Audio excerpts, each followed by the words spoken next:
չէ, օրինակ նայեք այս շարժումը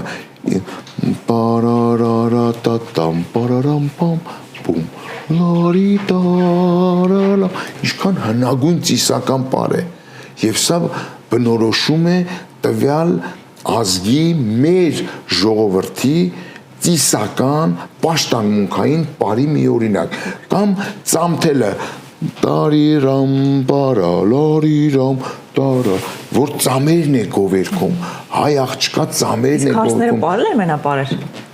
հարսանիքների ժամանակ Հիմա ընդունված է չէ հարսանիքի ժամանակ հարսի պարկը որպեսզի մենք չանդրադառնանք հարսանիքի 7 օրվա ծեսին որովհետև հիմնադրնելու ծեսից մինչև հայրոք կանչելու տեսարանին կամ բանին չանդրադառնանք այդ մեր հրաշալի կոմիտասագետ Արտուր Շահնազարյանը վերջերս մի գիրք հրատարակեց որտեղ կար հարսանեկան ծիսական երաժշտություններ 100 երաժշտություն եւ երգ պատկերացնում եք չնայած ինքը 400-ն է գրանցել բայց ինքը ընտրեց այդ 100-ը որ հարսանիքներում այդ 100 երգից ընտրեն ծիսական հարսանեկան երգեր որ բարեն